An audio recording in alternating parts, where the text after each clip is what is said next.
You have been lied to since the day you were born. You were told that if you were polite, the world would be kind to you. You were taught that if you made yourself small, soft, and agreeable, you would be safe. You were trained to believe that nice is a virtue and that accommodating is a strength. But look around you. Look at your life right now. Who gets the promotion? The one who asked for permission or the one who took the lead? Who gets the respect? The one who smiled and agreed or the one who said no without flinching? Here is the brutal reality that your parents, your teachers, and society were too afraid to tell you. Politeness is often just a socially acceptable word for submission. When you are overly polite, you are not being good.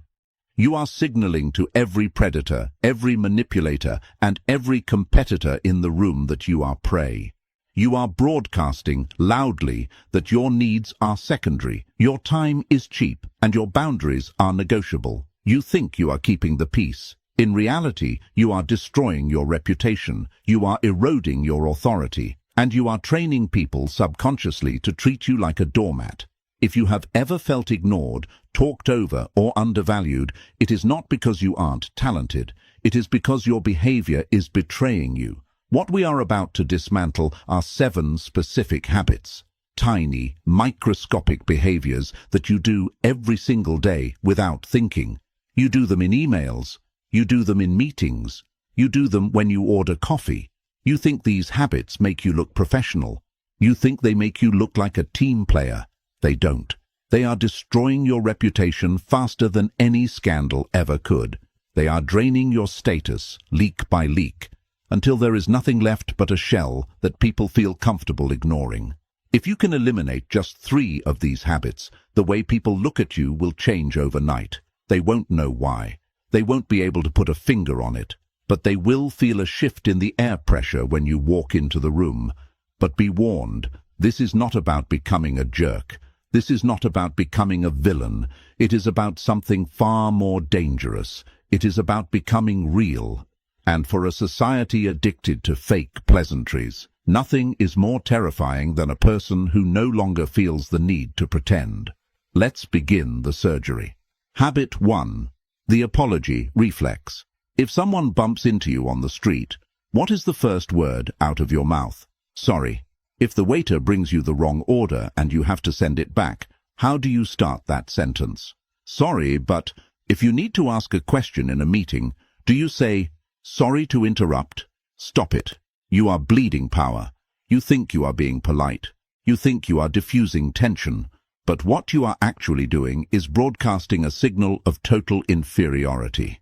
In the animal kingdom, when a wolf exposes its throat to the pack leader, it is an act of survival. It is saying, I am no threat, do not hurt me. When you apologize for things that are not your fault, for existing, for taking up time, for requiring space, you are exposing your throat. You are training the world to view you as a burden. Think about the economics of language. An apology is an admission of guilt.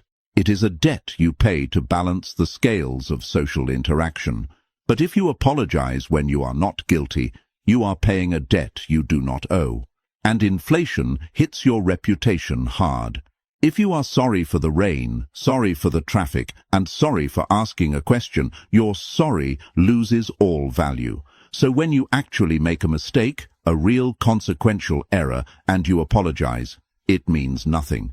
You have already spent your apology budget on someone stepping on your toe. This behavior stems from a deep-seated fear of conflict. It is a fawn response. You are trying to preemptively smooth over any potential aggression from the other person by lowering your own status. But here is the dark psychological reality. People do not respect those who lower themselves. They despise them. There is a concept in psychology called dominance complementarity. If you act submissive, the other person's brain is wired to instinctively act dominant. By apologizing, you are forcing the other person to look down on you. You are handing them the whip. The fix: flip the script. Do not apologize for a negative. Thank them for a positive. Instead of saying, sorry I'm late, say, thank you for your patience.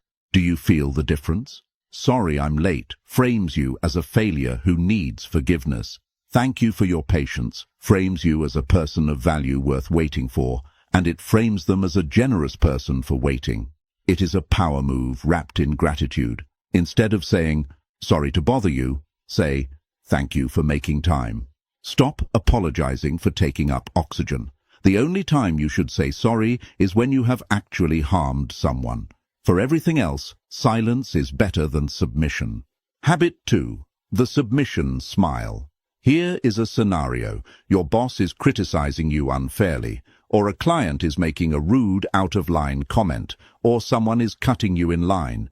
You feel the anger rising in your chest. You feel the injustice. But what is your face doing? You are smiling, a tight, nervous, plastic smile. This is the #1 killer of reputation, and you are likely doing it subconsciously. Why do we smile when we are uncomfortable? Why do we grin when we are being disrespected? It is the fawn response again. In evolutionary psychology, this is a defense mechanism, primate baring their teeth. When a chimp is terrified of a larger male, it pulls its lips back to show its teeth. It's a grimace of fear. It signals, "I am harmless, I am friendly, please don't kill me." When you smile while being insulted, you are signaling to the aggressor's reptile brain that you accept their dominance. You are telling them that their bad behavior is acceptable. You are rewarding them for hurting you. Think about how twisted that is. You are training people to treat you poorly by rewarding them with a smile every time they do it. It creates a cognitive dissonance in the viewer. They see your eyes, which are fearful or angry, and your mouth, which is smiling. This makes you look untrustworthy. It makes you look weak. A leader's face matches the situation. Congruence is power. If the situation is serious, your face should be serious. If the situation is disrespectful, your face should be cold. The fix: you must reclaim your face. The next time someone is rude to you or says something out of line, do not smile. Do not get angry. Anger is a reaction, and reaction is weakness. Do the deadpan stare. Relax your facial muscles. Look them directly in the eyes. And do nothing. Say nothing. Let the silence stretch out. By removing the emotional reaction, you force the other person to sit in the uncomfortable silence of their own rudeness. You mirror their aggression with a void. You will see them squirm. They will stutter. They will try to fill the silence because they realize their attack didn't land. They expected a nervous smile. You gave them a stone wall. That is the moment the power dynamic shifts. Stop smiling when you aren't happy. It confuses your allies and emboldens your enemies. Habit 3. The oversharing justification. JADE. You have been asked to do a favor you don't want to do, or you missed a deadline, or you are declining an invitation. You say no, but you don't stop there. You launch into a monologue. "I can't come because my cat is sick, and then my car broke down, and honestly, I've just been so overwhelmed lately with this project." You are vomiting words. You are over-explaining. In the world of dark psychology, this is known as the JADE technique. Justify, argue, defend, explain. It is a trauma response. It usually comes from a childhood where no wasn't enough. You had to provide a lawyer-level defense just to have a boundary. But in the adult world of reputation and power, over-explanation is a death sentence. Why? Because he who speaks less wins. When you give someone a list of reasons why you can't do something, you are not being polite. You are handing them ammunition to debate you. If you say, "I can't help you move because I don't have a truck," they will say, "Oh, I rented one." Now you are trapped. If you say, "I can't meet because I'm busy Tuesday," they will say, "How about Wednesday?" You have turned a decision into a negotiation. More importantly, over-explaining signals guilt. It signals that you do not believe you have the right to say no. You are asking for their permission to have a boundary. You are submitting your evidence to the jury and hoping they find you innocent. High-status individuals do not do this. A CEO does not write a 3-page essay on why they are declining a meeting. They just decline. No is a complete sentence. That doesn't work for me is a complete thought. The fix: Practice the executive no. Give the refusal, and at most, one vague reason. I can't make it. I have a prior commitment. My schedule is full. And then, this is the hardest part. Stop talking. Do not fill the silence that follows. That silence is where your dignity lives. If you feel the urge to explain, recognize it for what it is. Anxiety. It is your inner child, terrified of rejection. Soothe the child, but let the adult speak. Your reasons are for you. They are not for the jury. Stop acting like you are on trial for living your own life. Habit 4. The does that make sense? Trap. You just finished explaining a complex idea. You laid out your plan. You gave your instructions. And then you drop the bomb that destroys everything you just said. Does that make sense? You think you are being considerate. You think you are checking for understanding. You aren't. You are insulting yourself, and you are insulting your listener. Let's break down the subtext of this phrase. Subtext A. I am a terrible communicator who cannot string a coherent sentence together, so I need to check if you understood my gibberish. Subtext B. I think you are stupid and might not have the cognitive capacity to grasp my basic concepts. It is a lose-lose situation wrapped in a polite question. Psychologists call this assurance-seeking. It is a verbal tic that reveals deep insecurity. You are not asking if the content makes sense. You are asking if you are making sense. You are begging for validation. Imagine a pilot coming over the intercom. Ladies and gentlemen, we are going to experience some turbulence, and I'm going to take us to a higher altitude. Does that make sense? You would be terrified. You would grip the armrests and pray. Why? Because a leader assumes clarity. A leader knows what they are saying is coherent because they know what they are talking about. When you ask, does that make sense? You instantly lower your status relative to the listener. You place them in the position of the judge who gets to decide if your words have value. The fix. Delete that phrase from your vocabulary immediately. Assume you made sense. If you genuinely need to check that the other person is following, flip the dynamic from seeking validation to inviting collaboration. Instead of, does that make sense? Ask, what are your thoughts? How does that sound to you? Do you have any questions? See the difference. Does that make sense? Asks, am I okay? What are your thoughts? Asks, are you with me? It keeps you in the driver's seat. It treats the other person as a peer, not a confused student. And it treats you as an authority, not a nervous amateur. Trust your voice. If they didn't understand, let them take the responsibility to ask. Habit 5. The yes addiction, pathological agreeableness. We live in a culture that glorifies the yes man, the person who is always available, always down, always ready to help. You think being the go-to person makes you indispensable. Actually, it makes you invisible. It is basic economics, supply and demand. If the supply of your time is infinite, if you say yes to every coffee chat, every extra project, every favor, the value of your time drops to zero. Scarcity creates value. Gold is valuable because it is rare. Air is vital, but it is free because it is everywhere. You have become air. Necessary, perhaps, but taken completely for granted. Psychologists call this pathological agreeableness. It stems from a fear of abandonment. You believe that if you say no, people will stop liking you. You believe your utility is the only reason people keep you around. So you become a resource to be mined. And the dark reality is that this breeds hidden resentment. You say yes with your mouth, but your soul screams no. That cognitive dissonance rots you from the inside out. You become bitter, you become passive-aggressive, and people can smell that fake enthusiasm from miles away. Even worse, humans respect boundaries more than they respect compliance. Think about the people you respect most. Are they the ones who bend over backward for everyone, or are they the ones who have a clear mission and protect their time fiercely? The person who says, I can't do that right now, I'm focused on X, is viewed as a high-value professional with priorities. The person who says sure to everything is viewed as a pushover with no direction. You teach people how to treat you. If you never say no, you are teaching them that your needs do not exist. You are teaching them that you are an NPC, non-player character, in their video game, just waiting around to facilitate their quest. The fix: you must manufacture scarcity. Even if you are free, do not always be available. Pause before you agree. Check your internal compass. Let me check my schedule and get back to you. That phrase alone buys you power.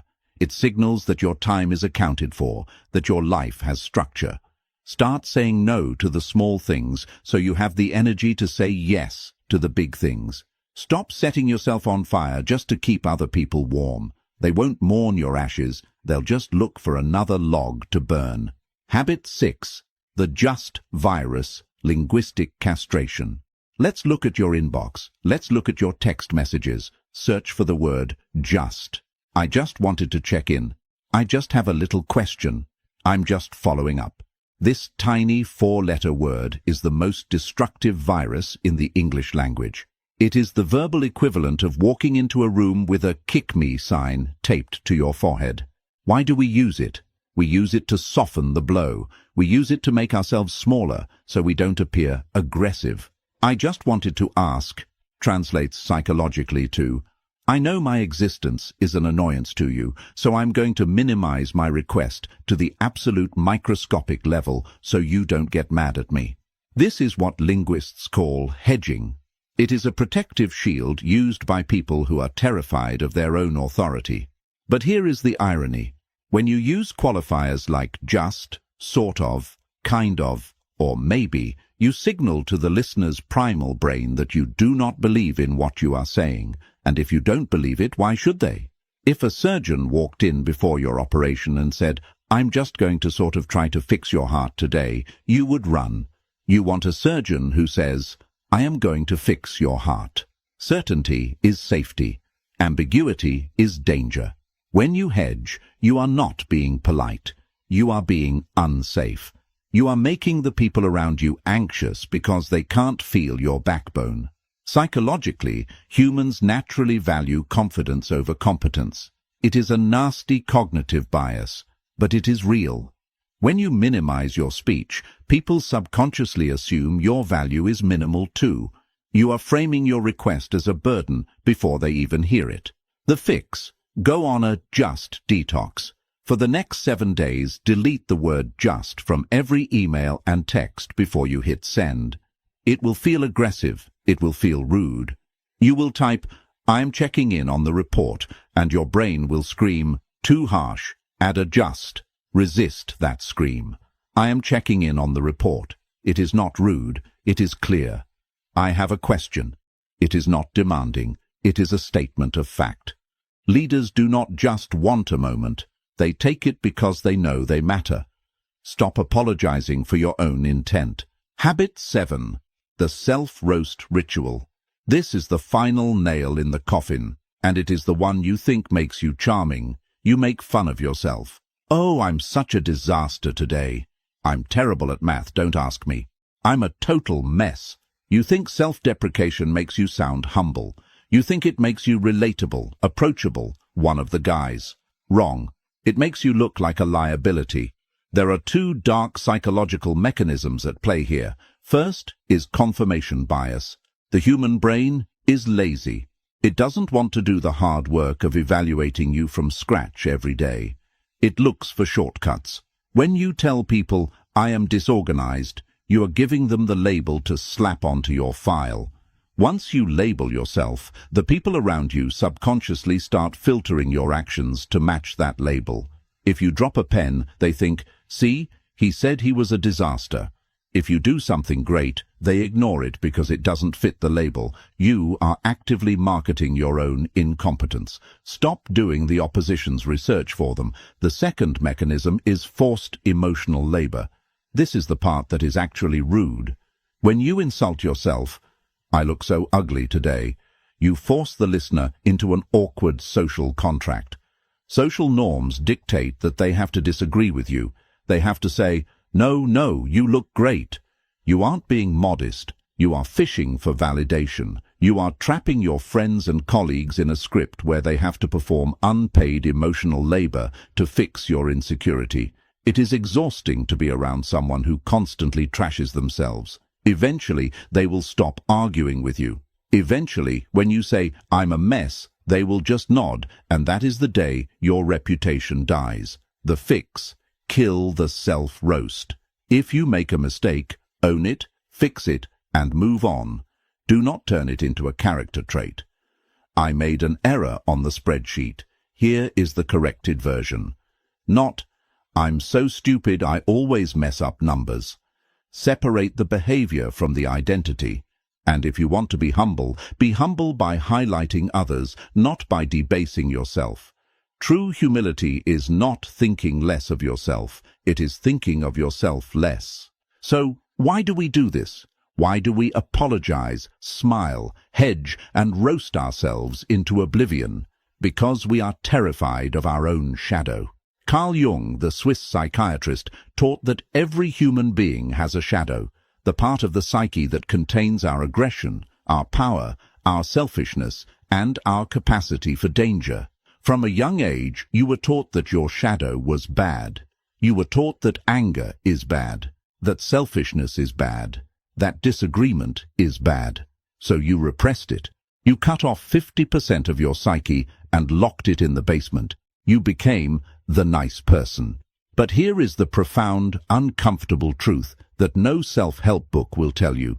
You cannot be a good person if you are not capable of being a dangerous person. If you are harmless, if you are incapable of saying no, incapable of conflict, incapable of defending yourself, you are not virtuous. You are just weak. A rabbit is not virtuous because it doesn't eat the wolf. It can't eat the wolf. True virtue, true power, comes from having the capacity for mayhem, the capacity for aggression, the capacity to be rude if necessary, and then keeping that power under voluntary control. That is what it means to be a gentleman or a gentlewoman. You have to have the power to be gentle with. Otherwise, you are not gentle.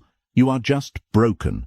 The habits we discussed today, the smiling, the apologizing, the self-deprecation, these are the behaviors of a person who has rejected their own shadow. You are trying to prove to the world, "Look, I am harmless, I am nice, please love me," and the world looks at you with contempt. Because the world knows that a person who cannot protect themselves cannot protect anyone else. When you stop these habits, you are not becoming a villain. You are integrating your shadow. You are showing your teeth, just for a second, not to bite, but to smile. And in that flash of teeth, people see that you are whole. They see that you have boundaries. They see that you respect yourself. And because you respect yourself, they will respect you. This is not an overnight fix. Tomorrow, you will urge to apologize. You will urge to say, "just." You will urge to smile when you are angry. It is a biological addiction to submission. But now you have the red pill. Now you can see the code. Every time you catch yourself doing it, you have a choice. Do you want to be the prey, or do you want to be the architect of your own reality? The next time you walk into a room, try it. Hold the eye contact a second longer. Drop the just. Accept the compliment with a simple "thank you." Feel the tension in the air. That tension. That is not something to fear. That tension is the weight of your new reputation settling into place.